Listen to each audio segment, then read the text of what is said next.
Hello and welcome to Match Day Live. Here we are at the London Stadium. It's with great pleasure to say I'm joined by an absolute legend in Paul Dickov. Paul, first things first, today will be the first day that Manchester City wear the away shirt.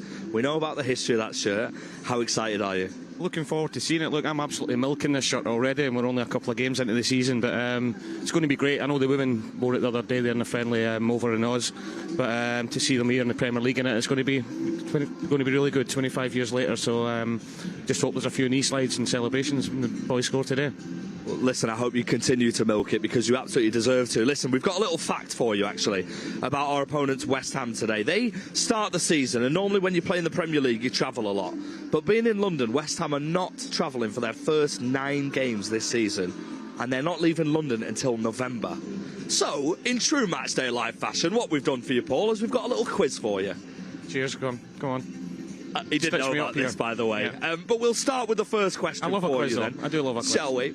Can you name the 5 London teams West Ham play in their first 9 games? 5 London teams. So, Arsenal? Is not one of them. Not Arsenal. Brentford? There's 1. Palace? There's 2. Fulham? 3. Tottenham? 4. And 1 more. Chelsea. It's Chelsea. Absolutely spot on. My legend. Play along at home, by the way, if you're watching this. We'll start with the second question then, shall we? Which rock and roll band famously sang the songs titled November Rain? That's easy, that. Guns N' Roses. Never in doubt. Okay, this is a maths question. I'm really sorry for this one. I didn't know the answer to this, but what's 9 times 9? 81. Clever as well as a good footballer. All right, okay. If you won the first 3 points, if you won 3 points from each of your first 9 games, how many points did you have? 27. 27. And finally, question number 5. Who is Man City's number 9? Erling Haaland. Congratulations. This was hard. I hope you guys playing at home did as well as Paul. Listen, it's time to reveal the Manchester City team news, which you're all here for. The first time Man City will be wearing the kit, which is dedicated to the 99 squad, including Paul Dickov. In goal is Eriksson, and then it is Diaz, then it is Kovacic, Haaland, Grealish, Doku, De Bruyne the captain, Silva, Josko Vardiol, Akanji, Rico Lewis, and the substitutes are on the screen for you. Rodri is back on the bench, and look who's joined us pitch side, looking as good as ever, Michael Brown. First things first, Brownie, seen the City team, what do you think? Yeah, really exciting as well. You're looking where's there going to be changes with that squad, the players, a strength in depth towards the bench as well. That players are pushing all the time, and generally with Pep Guardiola, we generally see some changes. So Jack Grealish getting that nod, he'll be really excited to get going. He wants to play football, he wants to create wherever possible, but the squad's looking good, isn't it? A lot healthier on the bench as well, so really excited for an interesting game. A West Ham side, lots of new signings, a different style of football, but I think City can go really set the tone. Yeah, absolutely. Great to see Jack Grealish back in the squad, of course. Back in the England squad as well, Paul. A man that City fans love so much, was massive in our treble-winning season. Last season wasn't the best for him in terms of injuries and stuff, but it's really important for him to be back playing. And he had a really good pre-season before that little knock he got. He was flying pre-season, I was just going to say that. Obviously picked up that little injury just before the season started, which he was really upset about, because he felt in the summer, even before he came back pre-season, he got himself really fit. He was so disappointed, as we all know, not being involved with England, and he was trying to use that to push him on for this season. And look, Jack Grealish at the top of his game is one of our best players. I keep saying it, that treble-winning season, consistently, he was the go-to man, played in every big game. So it's great to see him back out in the pitch today. No, it absolutely is great to see him back. And one man who also got an England call-up is Rico Lewis, who's starting today. We always speak about his quality. He's learning from probably one of the best, if not the best, right-backs in Premier League history in Kyle Walker. He's still got a lot to learn, but he started the season very, very well, hasn't he? Oh, really well. And so that pre-season, getting the confidence, being able to train and get many minutes makes you so fresh when you come into the start of the season. And what's really good about him is his temperament. I think he understands the game now. He's more relaxed. He's getting into forward areas as well, and not just obviously when he goes and joins the midfield position, gets back, recovers. He's making the box as well. I think that tells you everything. He's underlaps now.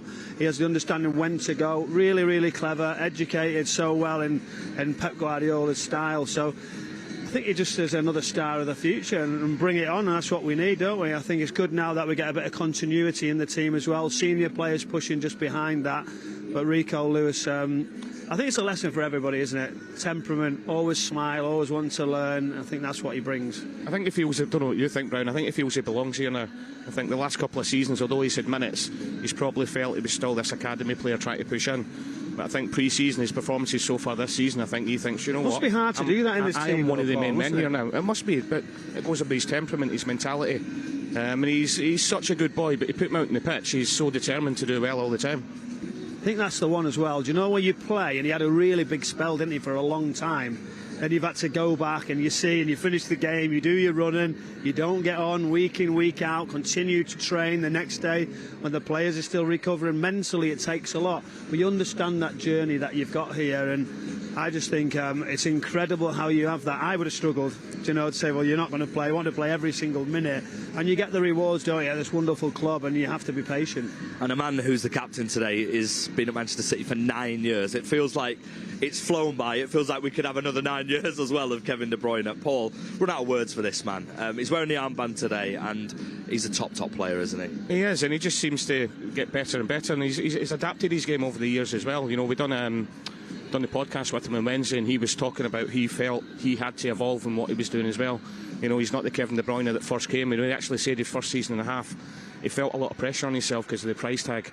He said he finally got over that. He said nobody knows he's a playmaker. He said, but he's had to add so much to his game the older he's got. And for me, he's one of the best all-round midfielders, not just in the Premier League but in the world. Yeah, he's an amazing player, and I remember talking about his injury when he got that. You're looking and going, is your career over? That's what you think when you get a bad injury. He's come back stronger and stronger. I think he's in a really good place. He's enjoying his football.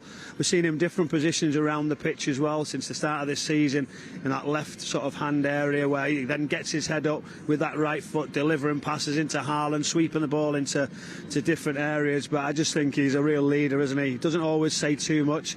But when he does, everybody seems to listen. Just talking about the injury there, he actually mentioned that he felt it was not a good thing because he was out for 5 months. He said, but it was the first time in his career he had a chance not just for his body to recover, he said, but mentally.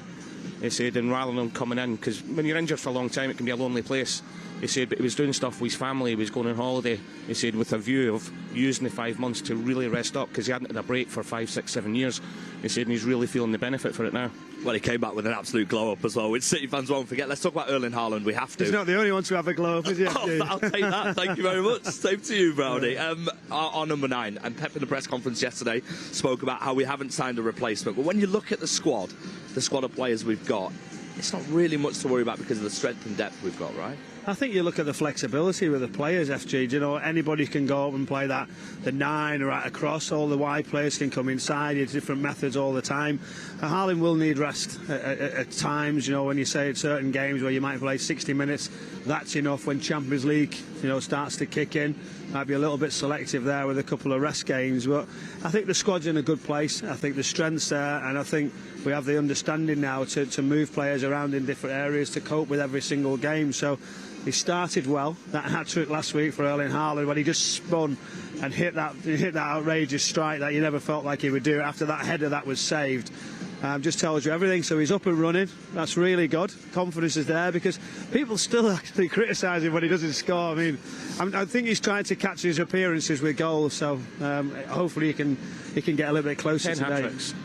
It's ridiculous, isn't it? 10 hat-tricks in 101 games. It's not bad at all, is it? If he's getting criticised for 10 hat-tricks, they can criticise him all he wants because he's absolutely fantastic. Thank you very much for joining us. Let's head to the studio, shall we? I don't know if we're going to be on the screen from the London Stadium, but just want to mention the fact that me and Paul did collaborate on the colours we were wearing today, and Brownie didn't text us back. Well, you've gone blue, I've just gone black, nice and steady. I've got to go and do bits up there. It's not all about the TV, it's about the commentary when you've got to go over to the gantry as well, FG. So a bit of a mix, a bit of a blend today. But you look good standing here, FG, ain't you? So yeah. Listen, I know they always outdress me, so I tried a bit harder. But let's head to the studio, shall we, gents? We'll be back soon with some West Ham team news for you. Thank you so much. Thank you so much to FG. Thank you to Paul and thank you to Michael Brown. Clearly today, gents, they sent the shorter pundits and presenters to West Ham and kept the big guns for the studio. Yeah, and that's because we've sent the shorter cameramen as well, and they won't be able to reach all of you guys being so high, so that's why. Thank you very much, FG, because I am joined very, very excited in the studio today to be joined by one of our absolute regulars, 6'4", I'm going to say, 6'5", David. 6'5" will do, thank you. 6'5", David James, and then a man that is making his debut on the show today, and I'm so excited that we have his company for the afternoon. And I don't know about your height, but we'll just say welcome, Big Sam Allardyce. 6'2", if you want to know. So, thank you, Sam. Yeah. Glad to be here, Natalie. Looking forward to it. And love being in the studio, watching the game, and obviously watching Man City win again, I would think. Oh, that is. Do you know what, Sam? That's the perfect way to make your introduction to this show. I mean, I can't see anything. I just can't see anything else the way they've started, and I think that they all look comfortable, and I was a little concerned about players who played in the Euros or played in South America, how much fatigue they might still be feeling with the constant playing of football 12 months of the year now. With not really much break at all, but the way they've started, how comfortable they've started, and his usual rotation of players means that the squad's used to its full strength and depth, and every player that steps out, the one that steps in is just as good, and I think that's why they are going to challenge for, is it 5? 5 in a row. 5. I think it's going to be a big challenge. I only see Arsenal challenging them again, and whether they're good enough this year, one will have to wait and see. I knew you'd fit in perfectly on this show. That's a great start. Talking about the rotation players, though, of course, Rodri's back on the bench today, which is great to see as well. Thankfully, for the first 2 games of the season, we've got rid of that jinx that we had last year, David, without Rodri. Looking at the starting 11, though, one change from the team that beat Ipswich last week, and I know you'll be really happy about this, Sam, because you're a big, big fan of Jack Grealish, but Jack Grealish comes in, David. How happy are you to see him back in the starting 11? Yeah, I think I'm more happy for him than myself necessarily. I think because it didn't look like there was going to be much opportunities for him, given that he was the one England player who hadn't gone to the Euros, and Phil Foden got on the pitch before him, having only been back for literally a week. So the fact that he starts is really good news. I think he offers a different dimension to the other wingers that City have used so far this season. And like Sam, I feel confident they can get the win with Jack heavily involved. He's back in the England squad this week as well, which we're all so thrilled about for him. You're a big Jack Grealish fan. We've spoken many times, and you often talk about how much you like him as a player. Yeah, absolutely. I mean, from his Villa days and from watching him live on the touchline, particularly when he was at West Brom, and just seeing the quality and the skill and the love for football, and the fact of the matter is that whatever you want, he can do.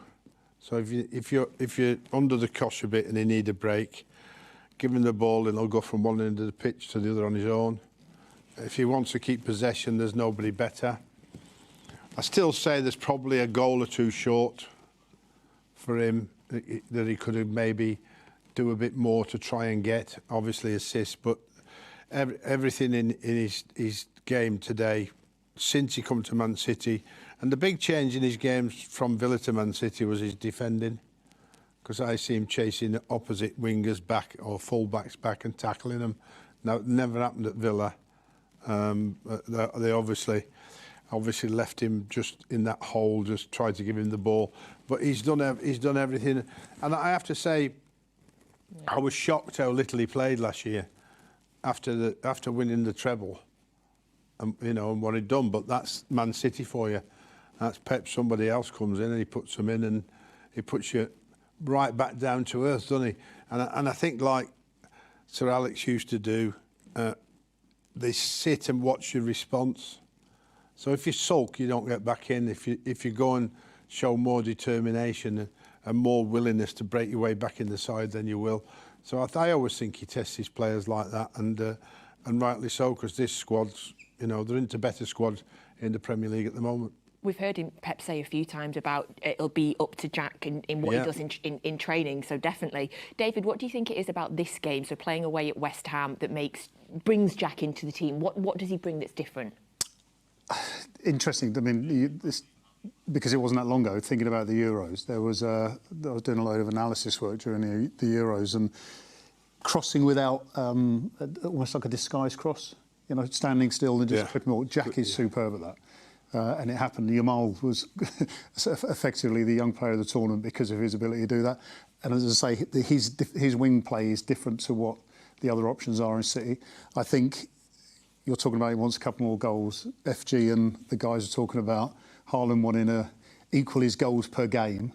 Well, Jack's crossing ability will allow Erling Haaland to get on the end of crosses, I think, a lot easier in this game. And Kevin De Bruyne is another one we have to mention here, because the way the West Ham play, they actually play very high, leave a lot of space in behind for Haaland to run into. So if it's Jack playing the ball or Kevin De Bruyne or someone else, West Ham have got problems today. And Jack, as I say, I think is going to be very much part of that problem. Oh, I hope so. I like the sound of this very, very much indeed.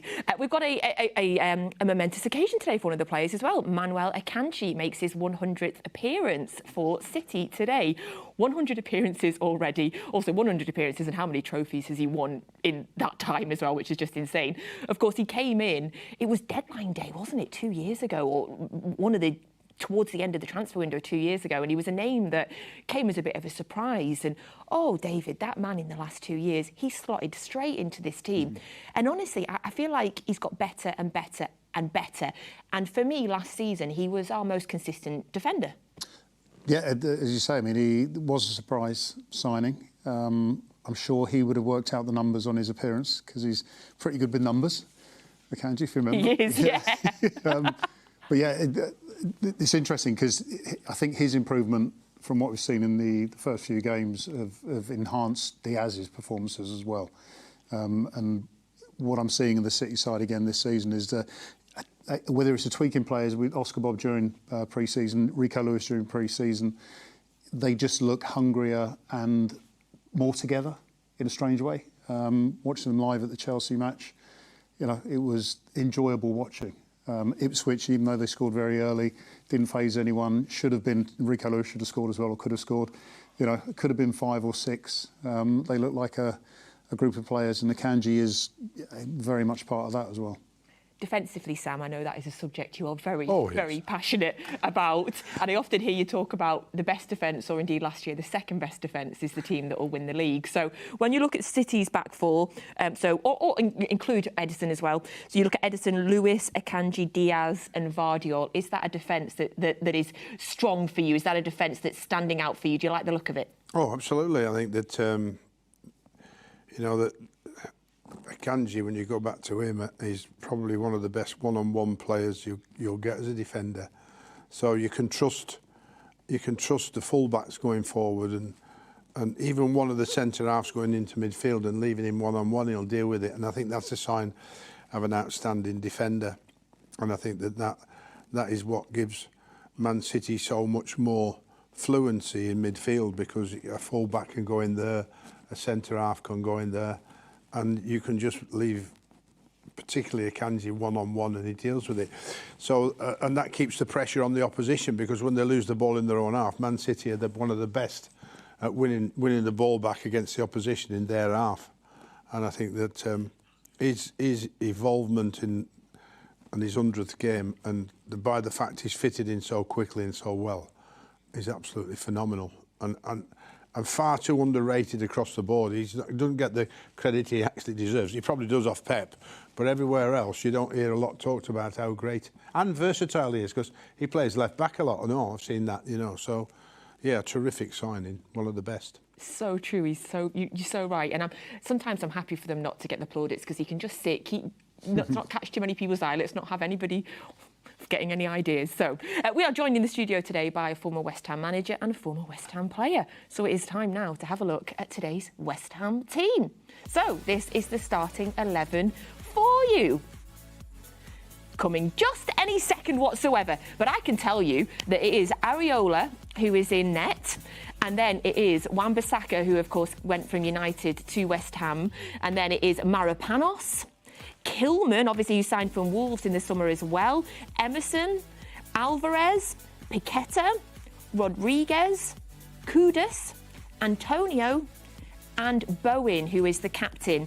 You can see the substitutes there are on your screen there. Fulkrug, the new striker that West Ham signed in the summer as well, is there on the bench. He started their European game midweek, but he is on the bench again today. So that is 7 changes from the Carabao Cup game. Sorry, I said European game, the Carabao Cup game midweek.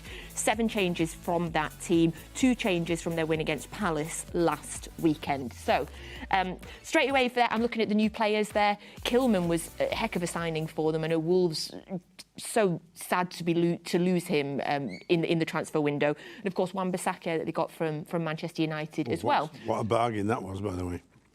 You like an him, absolute Sam? bargain. Well, I worked with him when I was at Palace when he was a kid.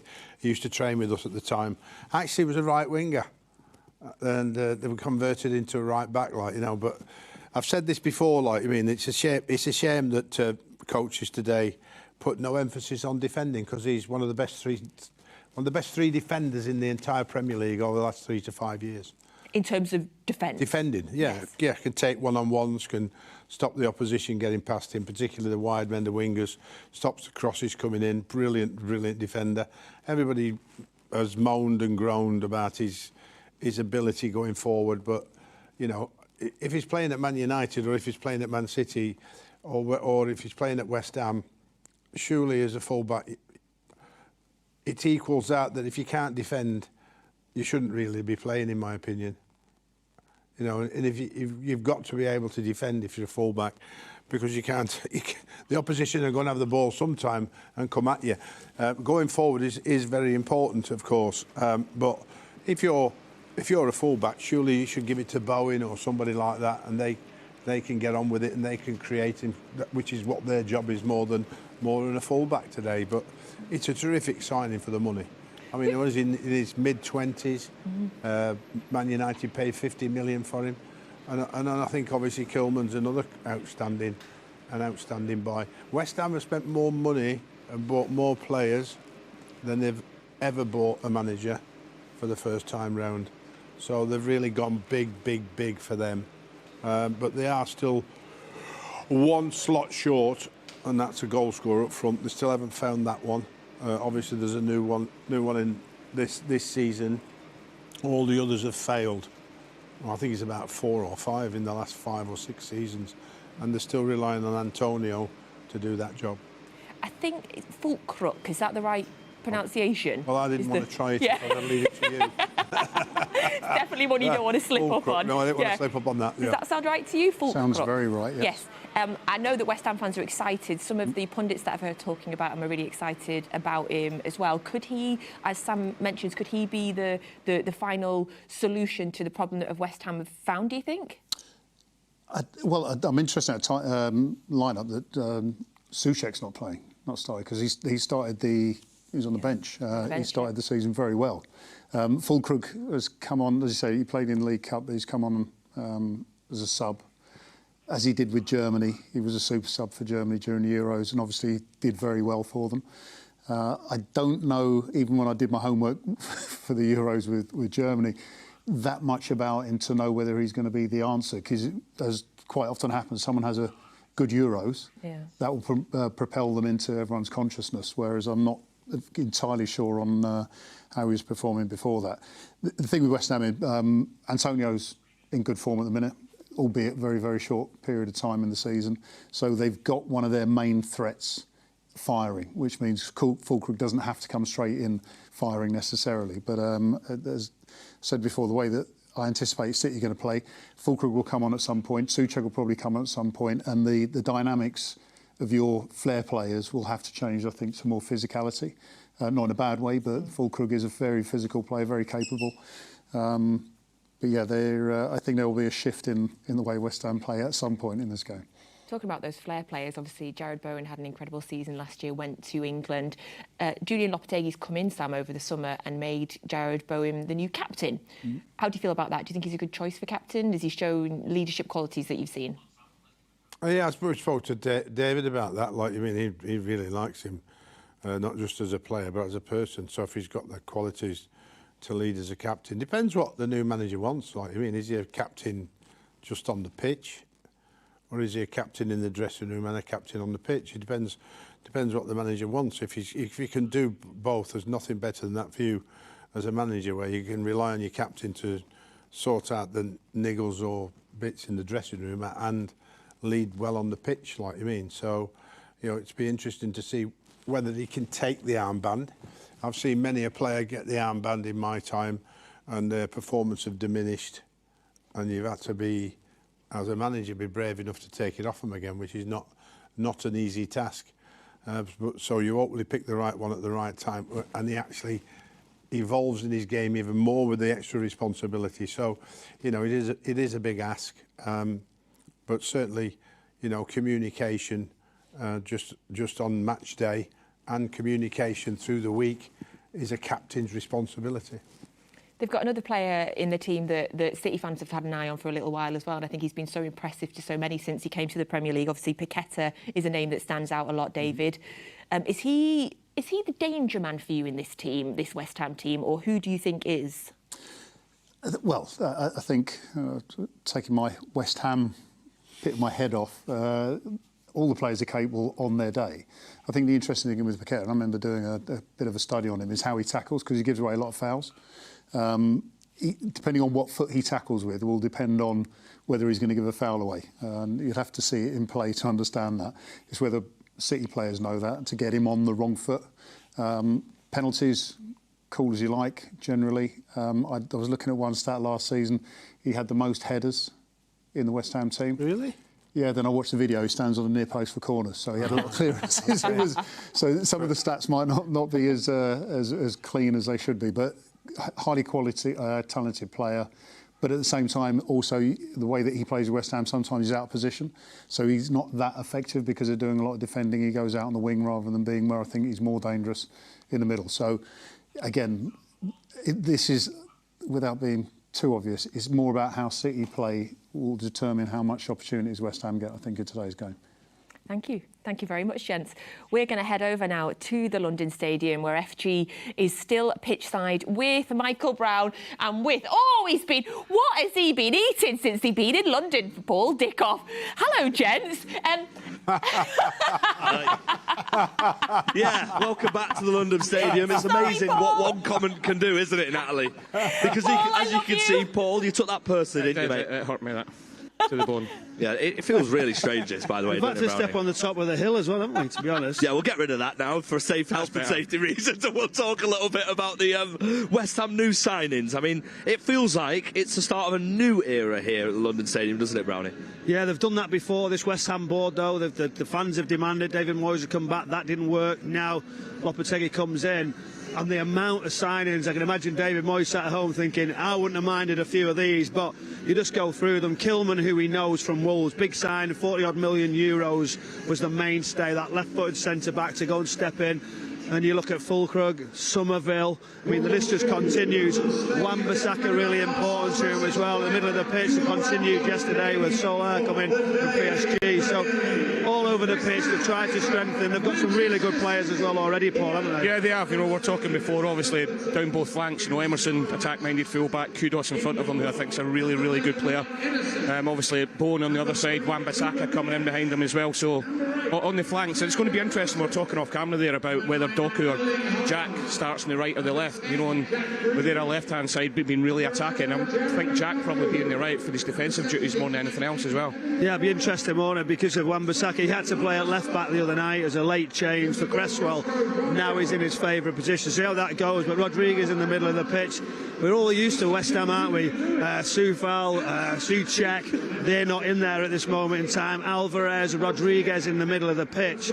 It's a big change, isn't it? And they've let Ward-Prowse, who was so reliable for them as well, he's gone on loan to Nottingham Forest. So lots of change. I think we know Mikel Antonio at the top of the pitch, what he can bring.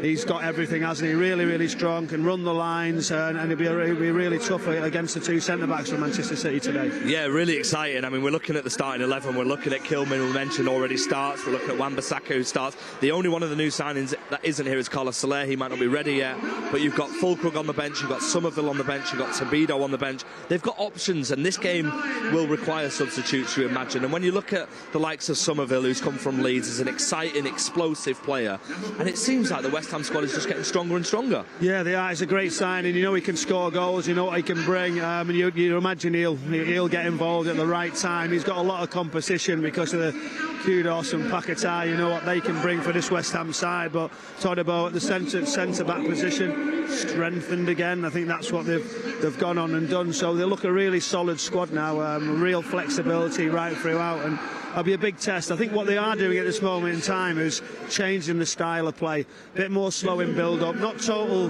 possession. They have a bit of a mix, and they haven't really got that sorted yet. Still a little bit slow. I was on comms in the middle of the week and the EFL game, and they struggled a little bit at times. So I think if they do that against City, it'll be full press. Kevin will go up with Haaland, and we'll see in the wider areas Jack Grealish maybe on the left and Jeremy Doku pushing down that right. So really interesting game. Yeah, a good point Brownie made about Antonio, because he's a willing runner, isn't he? He's got ability, he's strong, and he will run in behind. The signing I like is, I know he's on the bench today, is Füllkrug. You know, he did an outstanding season at Dortmund last season. We've seen how good he was as an impact sub coming on for Germany in the Euros as well. So they've got so many options now that possibly they've not had before. I tell you what, it will suit Manchester City as well. If they're in that transition and they don't play Mikel Antonio like we know they can, that's perfect, because you can start to squeeze up, start to get a block on, and you don't have that natural number 6 either, do you? Great to see Rodri back on the bench, by the way, but that protected one in front, that little bit of a screen, because it's difficult to take it off him. So I really fancy City today. Yeah, it looks like, I mean, when you get new signings into a club, Paul, and you look at how many they've bought in, can we expect times to sort of let these players settle in, because they don't really know each other very much? Of course, there's only 2 of the new signings starting today, but in the long term throughout the season, towards the end of the season, you expect most of these players to become regular starters. It's going to take time, especially when you make 5, 6, 7 signings. And look, Lopetegui, he's not signed these players to be squad players. At some point, he's signed them to put them in the team in the way he wants to play. So it's going to take him time. I hope it takes him a bit longer than today to settle, but I think the fact that majority of the signings are on the bench today will tell you that they're not ready to go in and start yet. What about Wan-Bissaka then? Let's talk a little bit more in detail about him, because we know how good he is one-on-one defensively. If he's up against Jack, if you are Jack Grealish in this situation, is it a case of just keeping possession, keep the ball moving, keep him sort of guessing? Because there has been moments Wan-Bissaka's sort of been caught out with the ball in behind, etc. Do you know what? We know what Jack Grealish does, right? He's very safe. He holds on and keeps possession, which is really important to the team. When he drifts inside, or he'll go and have a little look, come back, wins fouls, and keeps the ball generally. So that's really important, that you don't get counter-attacks. Jeremy Doku will be different. He'll either go really quick, make something happen, or you lose the ball and then you've got to react off it. But I think today with Wan-Bissaka, he generally tries to show you inside the pitch. So with Jack there, have the confidence at times, maybe just to go that way, a little chop on that left-hand side, and can he deliver across? Can he get down the side a little bit more? It's not a foot race right to the byline, because we know Wan-Bissaka is going to win that, and he'll have that late slide tackle like nobody else. He's got that really on lockdown, hasn't he, Wan-Bissaka? But Jack could just be a little guy, a little bit of a little trick, and I think he can get the other side of it. We all know Wan-Bissaka one-on-one. That's what he wants. You know, that's probably where he's at his best. But he ball watches at times as well. You know, and I think the way Jack can drag people in, you know, he likes to get the ball into him, knock it into his midfielder, or knock it back and then go again. You know, because he does get caught in 1-2s or third men running sometimes. Wan-Bissaka one-on-one, he's fantastic. That's what he wants to get. So what you've got to do is try and run inside him as well, yeah, Paul. You know, that slide pass. Get movement in and around him, and people running off the back of him. That's when he struggles a little bit. Yeah, well, I mean, it's set to be a very, very exciting game. Before we head back to the studio, actually, I think that we want people involved watching Matchday Live is to ask the guests a question. So, I mean, Brownie, why don't we ask one of our guests a question in the studio, David James? See, it's amazing to see how you're lining me up for this one, where really you wanted to ask it. But, Jamo, we want to know where that shirt's from. It's a bit of an interesting one. You've always been not afraid to mix it up on the clubber, so how did you acquire that one?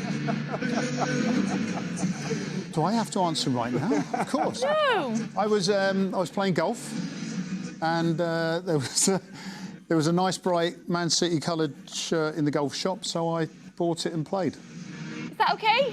Does that work? So in short, Brownie, it was from the golf shop. Man City colours though, which he said. But has he played today then, or?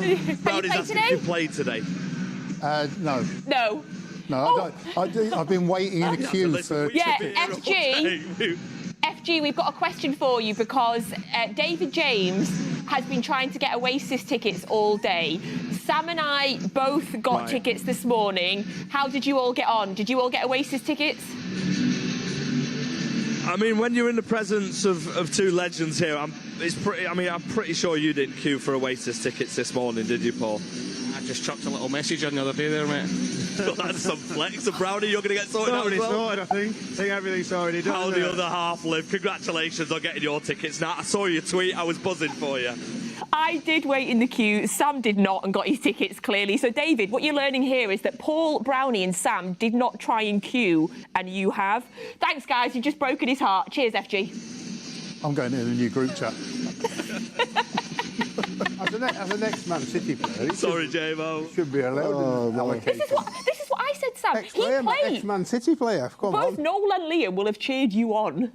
Like, you need to pull your strings. They might be watching this and they might send you something. Yes. Will Noel still be going to away games? I Yes, he bumped into does. him in Bournemouth. He does go to away games. In Bristol. Yeah, OK.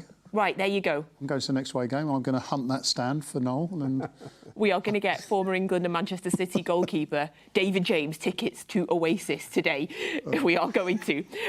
So we are, as well as Oasis tickets going on sale today, it's a very exciting day today. We are also very excited because Sam is making his debut in the Matchday Live studio. So we thought, Sam, that we'd love to just spend a little bit of time talking about you and your career. OK. And just getting into it. Have you got enough a little time, bit. Nat? I don't think. Do you know what, Sam? I don't think we have, because we'll focus on your managerial career. Okay. But I think what people forget is, as a player, you played nearly 500 games as a player. 500 games, every division in the Football League.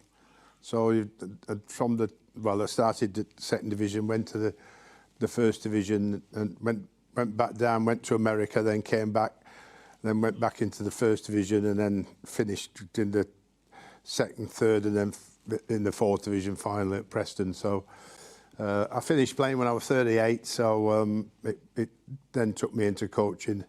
Also played in Ireland, player manager, and that was the start of my career as a coach and manager then. So wonderful time playing all those years. Stayed pretty clear of too many serious injuries, which helped me. But in the end, the body was shattered. So 38 though, Sam. Not many players get to play now at 38. Talk about then. I feel it sometimes now that what it's the punishment of pre-season every year, all that running, all them weights, all those games, time and time again. So I have a few aches and pains now, like you mean, but I'm happy to put up with that with the career I've had. So you mentioned there you went to Ireland, and that's how the managerial career. Were you player manager? Player manager, yeah. I sat in the middle of a back three and basically coached and managed on the pitch. Talked to all the lads, come here, go over there, get back in here, get up there, move here. So we managed to have a great year and win the league. So that gave me the platform to actually come back. But I had an opportunity to go back to Preston where I played and manage at the academy, and was fortunate enough to have my son join the club at the same time. We both played together in the reserves. I actually took over as a caretaker manager for a while to get him out of trouble. I didn't get the job then, though, and I think that John Beck, Gary Peters took over, and that was something where I had to try and move on if I could, because they obviously knew I'd had the job and applied for the job, and I think they saw me as a bit of a, not that I was by any stretch of the imagination, a bit of a threat. So I was lucky enough to get the Blackpool job. And that started a long career that's still going on in management. Yeah. I think a lot of people, certainly of my age, my generation, remember you from Bolton and taking them from nothing, which has been, I think, I don't mean to be disrespectful for Bolton, but taking them from nothing up into Europe, up into, was it the quarters or semis in Europe? Yeah, I think that, I think that it was a surprise for me that we got there so quick. But I like the way that everybody pulled in the same direction, and we built a backroom staff as well as a squad to delight the Bolton fans first and foremost. And I think that was the ultimate goal. As Bolton gave me my opportunity to start football at 15, my affection really lies with them and my love for Bolton. Even though I used to be a Wolves fan, I think more about Bolton than anything else, because as a player 10 years and then as a manager 8. So, you know, that squad was just an absolute delight that we built.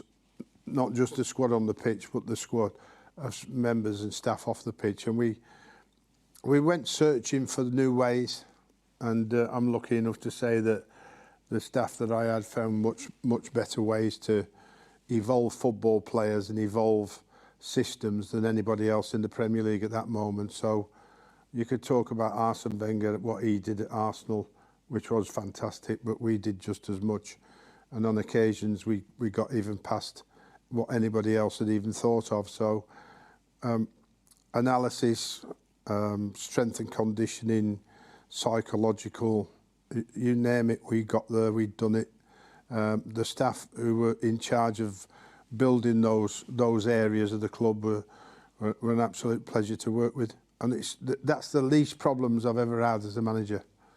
Never been as comfortable just coming in, doing my job, going home and knowing that when we get to next Saturday, we've got a good chance of winning no matter who we're playing. You had some incredible players back then as well. I mean, some incredible standout names. But I know, because you've told me a story before about a player that you nearly signed, which of course has very much a link to us these days. Could you tell that story? I met him in his apartment in Barcelona, actually. Who? He's called Pep Guardiola. So we had a long chat. I flew over to meet him, and I just wanted this sort of anchor man in front of the back four, because I played a 4-3-3. And had a long chat with him, which unfortunately for me didn't work out, like you mean. But you know, I have to say that we got equally as good a player, because we managed to get Fernando Hierro a month later. So yeah, it was. We had an attraction for players of that ilk and that quality. I don't know how, but what got fed into Europe, but it seemed that, you know, it seemed to get easier. It was never easy, but it got easier as the years went on. So once we got Yuri Yorkaev, Bruno Ngotti, JJ Okocha, Ivan Campo, Fernando Hierro, people like that, or Pep, or you could talk to him, Nicolas Anelka. Nicolas Anelka. You know what I mean? Stelios Yiannakopoulos won the Euros. Jufi, got him on the cheap from Liverpool. You know, it just was and then a blend of young players and British players was, you know, Europe every other season. Then never finished lower than 8 in the last 4 seasons. So you tried. I love it. You tried to sign Pep for Bolton, which I just love, and then you've listed off some of those incredible players: JJ Okocha. I mean, we know Nicolas Anelka very well. Obviously, he came to us at the City as well. Which of those players would you say, I mean, it's a tough question, for you was the most naturally gifted, talented footballer? Well, the greatest entertainer was and footballer combined, and leader, by the way, because he was captain, was JJ. And while he didn't have the high credentials of Yuri Yorkaev, Fernando Hierro, or Nicolas Anelka in terms of what he'd won or hadn't won, but in terms of his, obviously in Africa, African Nations Player of the Year, he was the David Beckham of Africa. They bowed to him whenever he landed in the country, like you mean. So, and such a nice human being, like you mean. That was the beauty of it. So, and what was I've never seen anybody do the tricks that JJ did before or since. And the tricks, as he said himself, when we were comfortable in the game, he tried the tricks. And most of the times the tricks came off, like, I mean, and obviously he's famous for flicking the ball over Ray Parler's head and bringing it down on the other side and having a slight laugh at him or grin at him when he did it, like you mean. So those things were Bolton Wanderers fans just absolutely loved him for that. What a player. J-Mo, did you ever, because I'm not aware that you ever played in a Sam team. Did it ever come close? Did you ever talk? Was there ever any crossover? No, not in my time. I probably couldn't have afforded him. But, you know, I had Jussi Jeskalainen, who was there when I arrived, and Fred Barber was the goalkeeping coach. Funnily enough, when I first went to Bolton, we didn't have a full-time goalkeeping coach, only a part-time, which was, I thought, absolutely ridiculous, like you mean. So Jussi developed into some goalkeeper and stayed there for just, forever. So it was only ever really a backup. You were never a backup, were you? No, he was never a backup. No. Not till later on. No. Sam's Bolton side caused me a couple of times a bit of pain. Really? And talking about JJ Okocha, he scored a wonderful goal against West Ham. The penultimate game of the season, where Bolton won 1-0. West Ham ended up getting relegated the weekend after. It was between us and Bolton. Yeah. And the first goal I conceded for Portsmouth was against Bolton. Really? In my 6th game. So, yeah. What was it like playing against Sam's Bolton teams? Annoying by the sounds of it. Yeah. Yeah. So, I think Sam was depending on the time of the season. I mean, sometimes we could get wins, sometimes we didn't. But it was never an easy game. That was one thing for sure. Never an easy game. In terms of your managerial career, obviously we talk about Bolton. Obviously you managed West Ham as well. You got promoted with West Ham and then took them up to one of their highest places that they'd finished in the league in a long time. You also had that incredible season with Sunderland. It's so famous where you kept them up at Sunderland as well. Is there a managerial? What's your favourite managerial moment, or is there moments that stand out for you across? I mean, look, I'm a Bolton Wanderers fan through and through. I love Bolton Wanderers, but winning in the playoffs to get to the Premier League was just, Was that with West Ham? No. So that was with Bolton. Bolton, yeah. It was a dream come true for me. The actual game with one of the best ever was West Ham's win at Wembley. Bolton's win was in Cardiff, and Wembley was so much bigger atmosphere than, and felt so much more to me than it. I was emotional about Bolton because I'm a big Bolton Wanderers, obviously, fan as well as player and manager. But Wembley that day when we beat Blackpool was just unbelievable. So I've lost in the final, but that was at Cardiff to Middlesbrough with Bolton. I felt the opposite of that. I lost in the playoffs once with Bolton when I first got there. So when you get that feeling about the playoffs and you lose, if you get there again, you do all you possibly can with the players and get the players ready and tell them about what a wasted journey if you fail on the last hurdle. Oh. You've got to get yourself over the line. No matter how you do it, just do it. Sam, you're right, we really did not have enough time. We could have just done an entire show because I wanted to get on to talking about you and Pep and managing, but we'll just have to sit and chat about that during the game. We are going to talk a little bit later a bit more about some of the world-class players. Some of the names dropped there, you heard them. Some of the players that Sam has managed. We're going to do that a little bit later on in the form of a game, as we like to do here on Matchday Live as well. But this week, of course, the football world had the really tragic news that our former manager Sven-Göran Eriksson passed away. And there has been some really beautiful and incredible tributes throughout the football community to him this week. And of course, we love him here at Manchester City. We had such an incredible time when he was managing the club. So we got Big Steve and Emily Brobin a little bit earlier. They're down at West Ham just to reminisce a bit about him. My memories of Sven, I just found him a breath of fresh air. I feel like after the season under Stuart Pearce, it didn't go too well. I think the fans were a bit disgruntled.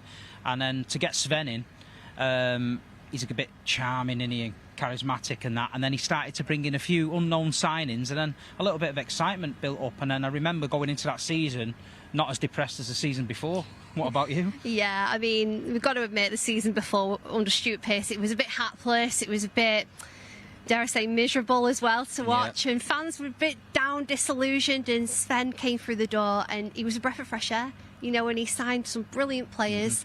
One of them, the standout player, obviously Allardyce, who went on to be our top scorer that season as well. Incredible free kick against Newcastle. And Martin Petrov as well was brilliant. Giovanni, and he signed Bozhanov. He was dead unlucky with his knee injury though. Yeah, he was a bright spark, but it gave hope to City fans that's the main thing. He came in and he just gave hope after that season. It felt like something, and we didn't know what was changing, but at the time there was a shift, there was a change, and it was a brilliant season. I really enjoyed it. It was definitely that first game for me, a West Ham away. Going down there thinking another season, what we in for, and then all of a sudden we're playing this samba style football. Rolando Bianchi scores, Giovanni scores, and it's like, hold on a minute, might win the league here. You know what I mean? I was like, this is unbelievable stuff. But no, I remember that there's a couple of standout games in that season for me. Obviously the derbies. Oh, you know what I mean? The one at the Etihad, Giovanni with a goal, and then the one at Old Trafford, which was special because it was the anniversary of the Munich air disaster. They was expecting fans maybe to be a little bit rowdy, but they didn't. I remember the tannoy. Well, Manchester City supporters, for your impeccable support. And then Darius Vassell and Benjani to score the goals to win it when they've got Tevez, Ronaldo, Rooney. It was bittersweet, and I always remember Faxin Shinawatra in the corner waving his little City flag and that. But what do you remember about that? Yeah, it was. He understood the assignment because he absolutely got what it meant for City fans at a Manchester derby, and at that time it was unheard of for us to go home and away and beat them. To do the double over United was unheard of, and he got it 100%. Sven just got it. He totally nailed it, and it was the impeccable derby, and that stands out. You know, that song with Benjani comes from Zimbabwe to score on Derby Day, and it was the fondest of memories. There were a couple of little bumps in the road, you know, going down to Stamford Bridge and getting beat, I think 6-0 was it, by Chelsea. That weren't great, and obviously up at the Riverside, the 8-1. But he was dignified, he was a gentleman, he was incredible, and I have nothing at all bad to say about him. The fondest memories. I even tried to save his job with a little protest in Manchester, but only 6 people turned up. So it was the Save Our Sven campaign. Anfield, we don't need no Phil Scarrari. We don't need Mourinho. Hey, Faxin, leave our Sven alone.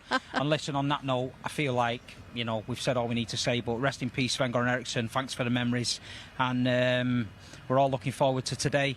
West Ham away. Score prediction? Yeah, it's a happy hunting ground, and we've got an incredible record against West Ham. I can't see beyond a win. I'm going to go with 3-1 again like last season. I'm hoping that the goals will be plentiful. They made some decent signings though, but I'm still confident. I'm going to go 2-0 Man City. Come on, City. Same as me. Thanks to Big Steve and thanks to Emily there. As they were talking about that game at Old Trafford, I remember it so clearly. I was there as well, and when it went over the tannoy, that City fans were impeccable today, and of course we've been singing "We Are Impeccable" ever since. So I loved hearing them talk about that, and of course you both had close relationships with Sven. For you, David, he called you up to England. Yes, I mean the one abiding memory I think I have with Sven was that I'd played a friendly for England. I think it was against Spain, and we might have won 3-0, and I did all right. Then I had a not particularly good game, the last game before Sven had announced his team, and he pulled me to one side and he said, "I'm going to play David in this game. Don't worry. You're young, you've got, I mean, I was in my 30s, but you're young enough, you'll have plenty of time." And I just respected him from that moment, that he had the time to actually explain things to me. Because quite often, England managers just pick teams and you have to sort of lump it. Wonderful, wonderful human being. Absolutely loved him. I had to watch the documentary on him as well, which I hadn't seen before the sad news. And everything about it was just him. Incredible man. Sam, what's your memories? Yeah, I met him a lot, you know. I think that the last time I met him was in Dubai when he was, I think, with the national team, I think, like you mean. And before that, I met him a lot with Tor Grip, his sidekick for many, many years. And, yeah, I was gone with him okay. Yeah, I don't think there was anything you could ask him or he wouldn't answer. Give you an honest opinion, like you mean. So, and of course, Sammy Lee, who worked with me, worked with them at England for most of that period, you know. So, yeah, sad news. Yeah, very, very sad news. Sending all of our love to the friends and the family of Sven-Göran Eriksson. Thank you, Sven. Thank you for your time that you had here that we remember very, very fondly. It was a very enjoyable year that you were here. So yesterday was transfer deadline day. Transfer deadline day, and I don't know about you all, but I'm just happy that this transfer window is shut now because the rumours just keep circulating and I'm just happy that we are done with it. So we thought having a manager and player in the room, we might get some nice, juicy deadline day stories. And if you are just joining us, the starting 11 for City today there is on the bottom of the screen. So transfer deadline day, does it give you a feeling of like dread, Sam, or excitement? Sleepless nights. Not so much this one. The worst one is January. Why? Because it's only a month, and you're right in the mix of the season, and if you don't sort out your ins and outs as quickly as possible, or sort them out at the end of it, you're finished then till the end of that season. So it could be devastating for where you're going to finish, or are you going to survive, or are you going to win something that you want to win? So, yeah, I've always found that the January window is the toughest, and I think that most of the clubs I've worked for always think, for some bizarre reason, well, not really, because the financial directors are a bit of a pain, that the later you do it, the more money they save, and it's not strictly true. Sometimes you have to pay over the odds when it gets later. It depends how brave you are. But if you're still, it's a wonderful position to be in if you don't need anybody anymore and you're quite comfortable, and then you go to your chairman when one pops up. I remember at West Ham, he said, "You're done now, David Sullivan." I said, "Right, okay." So we're about 2 days, 3 days off. I can get Eriksson. What? I said, "Yeah, Eriksson on loan for a year from Real Madrid. You know, Arsenal." Yeah. "Can you?" I said, "Yeah." I said, "It's done." "Okay, you want to do it?" "Oh, yeah, all right then." So I didn't say, "Oh, I thought there was no more fun." So, "All right, let's get him then." So we got Eriksson, like I mean, and he was outstanding for us that season, like I mean. So that was my last season at West Ham. But so something like that, you know, can be very, very good. On the opposite of that, if you want to hear this story, is another one at West Ham is we were getting a centre forward in. Adebayor, right, from Tottenham. Okay. And that allowed me to let Carlton Cole go to West Brom with Tony Pulis. And this is deadline day, so it's got to about 11 p.m. and there's no sign of Adebayor finishing it off, even though David Sullivan had said, the chairman at Tottenham, is going to do it. He's going to, no problem, it's going to be done. So I'm hanging on when Carlton Cole's ringing me and Tony Pulis and saying, and in the end they had to say, "Look, listen, if my signing doesn't come off, Carlton's going to have to come back." And of course, Daniel Levy pulled the plug at the last minute. It's not unusual for him, by the way, but the clubs didn't have a great relationship anyway. I'm not so sure David Sullivan and him had a great relationship. So I had to ring Carlton up and say, "Sorry, you're coming back here." Well, I had to hold the phone there.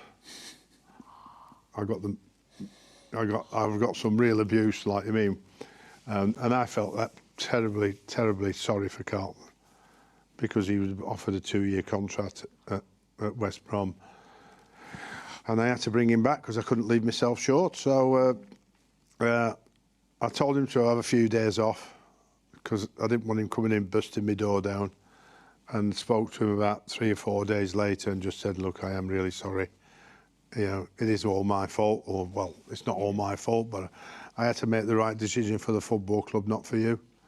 And typical Carlton, probably after a week sulking, he got back and got on with it, and I appreciate him for that. Good. Did you ever have any stories like that, David, where you went or you didn't go at the last minute? That story sounded like me waiting for tickets, getting to the end of the queue and then getting chucked off. He still doesn't have a waste of tickets. I might need a couple of days off. The January transfer window, when I was at Portsmouth, there were conversations with Stoke to go on loan till the end of the season. It was the season that Portsmouth went down, and I was in my training kit jumped in a car to pick my son up from the train station around the corner, and the TV cameras are outside, and they were announcing live that David James had gone off to meet some Stoke people. And then 10 minutes later, I turned up with my son in the car and went back in and finished off training. It was, yeah. I mean, I can empathise a bit with the managers, obviously wanting to get players. But from the players' point of view, if you're still scratching around on deadline day, then someone's done something wrong, really, because the business should be sorted out. What was it like inside clubs on deadline day when your colleagues, when players were trying to get a move or moving? Was it a weird day as just a player in general if the squad wasn't settled? Yeah, I don't think it was so much weirdly not transfer deadline day. It was the following morning when you come into training and there's a new guy sat in your place. I mean, it wasn't transfer deadline day, but I met new signings at City, which I wasn't expecting. Goalkeepers. Goalkeepers? Okay. Goalkeepers, yeah, okay. Doing medicals when I didn't even know they were there. But anyway, or you can hope from time to time that one of the players that you're not necessarily best friends with isn't there the following day. But I mean, the beauty of it is now, and I know a lot of the people watching here won't be old enough to remember, but it used to be an open window up until I think the last month of the season. Last Thursday in March. Really? You could do deals to the last Thursday in March. Then after that, it's shut down. You could trade any time between. So this transfer deadline, you know, the two open windows, I think has improved the game. You don't have that uncertainty on a daily basis. It hasn't improved the prices. It's escalated the prices way beyond. Yeah. Because while you could trade up throughout all those months, so you got April, May, June, July. It's back open again. That was it. It's only shut down for about 3.5, 4 months, and the rest of the time it's open. And then you've got an injury crisis. You could resolve it. Mm. You can't resolve it till January if you get an injury crisis in the first part of the season. So, you know, I'm against it. So I think it's bad for the game, not good for the game. So I'm not with David on that one. I do like the craziness it gives us in the last few days. Like I was on my phone last night, just checking the Oasis ticket situation, David, but also refreshing at like 11 o'clock at night, wondering who's gone where. Like, and it does give us that bit of excitement. Do people in the club, so do players, are they paying attention to transfer deadline day? Like, what? Are they? My God. Are they getting as giddy as we do? No, it's worse than we do, because you're sitting as a manager and then you get a phone call. Well, sit in the press conference, and the press conference goes like this. I believe this player's coming in. No. I've heard this player's coming in, this player. If an agent rings up and said, are you interested in this player like me? I said, I don't know, is he available? He might be. He'd go to the press and say, Bolton Wanderers or whoever it is, someone that's interested in this player, just to get it out there, just to start the... And then the player comes knocking on the door who's in that position and go, are you signing him? He's going to take my position. No, I'm not signing him. Are you sure? I said, yeah, I'm sure, honest to God. And then all of a sudden, he comes in and he goes, Man United are after me. I've read it in the paper. I said, no, they're not. I said, is this there? No, they're not. Come on, get on with your training and concentrate on the bloody game, will you? You know, so it causes so much aggravation. It's unbelievable. And then I love it. Then you'll get a player who... I had a player that turned up the agents took him to France. Says in France he's not coming back. Why? Because he wanted to move to West Ham. Wow. So he's not coming back unless he gets moved to West Ham. He's not even coming in for training or nothing. So. Do you know what? I love it though, because it just reminds us that footballers are just like us. They're just like fans of the game that get excited and read the rumours. And did you ever get sucked in by any rumours? No. Okay, you're too composed. Yes. Yes. I mean, I think it sounds right. The conversations inevitably happen, depending on what club you're at and depending on the stage. Certain clubs don't do a lot of transfer business because they're in good positions, but as soon as there's names and opportunities, then you'll be looking around the change room and thinking, he's been linked with them. or wow, that's a good opportunity. So the conversations do go on. Half-time or probably full-time, actually. We'll have more time at full-time. I'd like to get your opinions on some of the transfers that happened yesterday, because there was some big name ones as well. But I'd like to try and make sure we've got time to do our game, because you know that I love a game on Matchday Live. So we have a game today for Sam, but David, we want you to chip in as well and help. Okay. So it is our classic Matchday Live higher or lower game. So all of the players on the screen have been managed by Sam at some point in his career. And Sam, what we want you to do is basically it's higher or lower. So I'll tell you that the first player... Can you put it on the big screen, because my eyes are not that great. And I haven't brought my glasses. I'll tell you who the player is, because mine aren't either. Go on, then. So you've got Tel Ben Haim is the first one, the first player, and you managed him for 109 what? I thought it was Adam Sandler. 109 games he managed him from. Right, the next player, Ivan Campo, higher or lower than 109 games? Ivan Campo's higher. Higher, yes, 161 games. Next to that, Yuri Djorkaeff. Higher.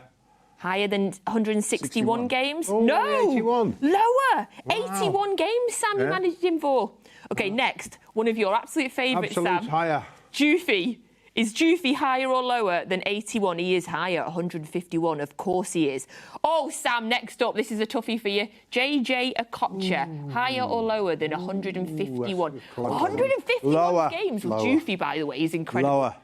Lower, 145. Very nice. Right, well next done. Up, Mark Noble, higher or lower than 145? David, he's good at this, isn't he? For me, 4 seasons with me. He's got to play 46 games. Yeah. What do you think? Yeah, he's doing the proper maths in his head here. I am, yeah. Lower. Lower. 150! Oh, Sam, we've had close, you there. Though, yeah. That wasn't very nice of us, was it? OK, next up, you managed Wayne Rooney. Was that at Everton at the end of the end of his career? 21. Yeah. Next up, one of our regulars on the is he a regular on this show? Actually, no, he's not. He has been on a few times, though. We'd like him to come on more. Shay Given. Lower. Lower than 21. It's lower. It's 16. He was injured. And then higher. Nicholas Anelka, obviously former City player as well, 37. Oh, wow, I thought he'd play more games than that. And then you talked about in there, Sam, so I think I know what the answer is. UC Escalainen. Mega games. Many. And how many did... Oh, well, the biggest of all of them. 369. Yeah. You literally did play him non-stop. Non-stop. And then the last one, Kevin Nolan. Oh, higher.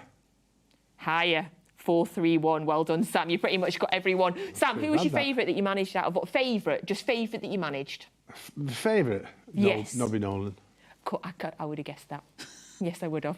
Thank you. Loved that. We whizzed through that. I knew we'd have time. Thank you so much. I felt like Bruce Forsyth. Yes, it was. That's what it was like. Right, we're going to go back over now, pitch side to FG. And is he on a box again? It's Paul Dickoff. Oh, in a second. They're coming. Here they are. There we go. Welcome back to the London Stadium. 25 years on. Paul, Manchester City are about to wear this absolutely beautiful kit. And this one, actually, is signed by you. Just before we start our little segment here, we just wanted to let all the viewers know on Matchday Live that this will be available for you to win at a later date. I'll pass that over. Let's talk about the kit then, shall we? It must make you so proud to be a part of such a great squad that year, but also have such an amazing moment that City fans will remember forever. It is, and it's amazing the impact it had on the club, on the fans, and even here today, and the away kit's old and new. It's super humbling, but I do remind people there was 10 other players on the pitch that day and 3 subs that came on, and the squad there, so I tend to get all the credit for it. But yeah, something I'm immensely proud of, and 25 years on to see it here at the London Stadium first time. Let's get a victory with it. I'm going to mention what the players are wearing in their warm-up right now. 25 years on, like we keep saying, Paul, did you ever imagine that the players who are just making their way inside after doing their pre-match preparations would be wearing a warm-up shirt which has Paul Dickoff on the front and the back, on the top and the bottom? It's a bit surreal, actually, if I'm being honest. Little bit. I knew about it beforehand, but I hadn't actually seen it, and got me sliding my knees. But Cliffy actually messaged me, the kit man, and said he was sick of seeing my face when he was folding them up. So I'm sure there'll be a few people like that. Yeah, don't forget to get your hands on that at Manchester City stores and online. Let's move on then, shall we? I mean, we lost a great man recently in the world of football, Sven-Göran Eriksson, our manager from 07-08. Probably one of the best seasons as a City fan I've had in terms of the enjoyment, and what a man indeed. 2 wins over Manchester United, we had ups, we had downs, we had everything that year. But one thing that I've taken away from his loss is how well respected he was, and I wanted to get your thoughts on him. He was just an amazing person, and I know JMO sent out a lovely thing on social media about him. Don't know anybody that's had a bad word to say against him. For me personally, it was my second year in my second spell. I had a lot of injuries, and I never played under Sven, but I was there with him. But I loved him to bits. You know, whether you were working in the dining room or cleaning, whether it was a kit man, whether it was the players, he treated everybody as if they were kings and queens. You know, he just had so much respect and so much love from everybody as well. And, you know, rest in peace. Oh, we've lost him. We've lost him. That, by the way, that was David putting his phone away because he's still trying to get Oasis tickets. No joke. What number are you in the queue now? Only 9,000. I think there's 3 seats left. And only 9,000 of you trying to get them. Oh, David, I'm not laughing at you, I promise. OK, we are less than 10 minutes now away from today's 5:30 p.m. kickoff. City taking on West Ham at the London Stadium. As always, you get full commentary of the match on the City app. It's Alistair Mann and Michael Brown with you today. So, gents, before we wrap up today, I'd like to get your final thoughts on a few things. So, first of all, for both of you, David, who's going to be the key battle on the pitch today? I'm just off the top of my head, I think West Ham's defence and Jack Grealish. OK. As I said before, I just think the way that Jack's played, I mean, West Ham would have prepared, I think, for the usual wingers that they've had in the start of the season, which is very different. I think Jack Grealish has a perfect opportunity now. Surprise few of their defenders. Erling Haaland will be walking around slowly, as you know. Oh, stats! I'm giving you any stats. Oh, yeah, go on. Half of City's goals have been scored outside the box in this Premier League season. Brilliant. That's a staggering stat, by the way. That doesn't happen very often. 6 goals, David 3 of them outside the box. Stats. Yep. Yeah. Love that. Where's Cancelo when you need him? Wolves haven't scored a goal from outside the area in about 50 games, by the way. I know that because I looked at that last weekend. Sam, that's so random, isn't it? Sam, is this similar for you? Is it Jack Grealish and Wan-Bissaka? Well, it is. But I think it's Haaland and Kilman or both the centre halves coping with him.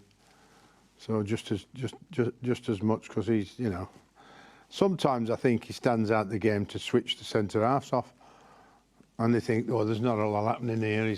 And then before they know it, he's made a run, or, you know, De Bruyne has passed him a ball, and he sneaks him in, doesn't he? Brilliant, isn't it? He sneaks him in from all angles, all deliveries. So I think that's a big challenge, as well as obviously Jack coming in. Hopefully we'll see some sneaking today. I'd like that. Possession stats? I'd like a score prediction first, please. Score prediction 2-0 to Manchester City. Thank you very much. I'll take that. 2-1. 2-1 to City. Manchester City. Thank you very much. And yes, this season, well remembered, Sam, we are playing a possession game. So we are going to be asking every one of our guests across the season on Matchday Live, how much possession do they think Manchester City will have in this game? And then we are going to keep a table of who got the closest throughout the season. At a time when I've got more time, I will explain the scoring to you in detail, but the players are in the tunnel. So Sam, how much possession is City going to have today? I'm going for the first time an odd number. When I pick a number, I very rarely ever pick an odd number. So I'm going for 57%. Thank you, Sam. 57? 63. I'm going to go 56. Oh, I've just undercut you there, Sam. Sam, thank you so much. It's been a pleasure. David, thank you very much. As always, good luck with the tickets in the first half. And here you go. The teams are coming out now. Thank you so much for joining us on Matchday Live today. Over now, if you're not currently watching, to the Manchester City app for full match commentary from Alistair Mann and Michael Brown. We will be back with you at half-time and full-time, where hopefully we are talking about another Manchester City win.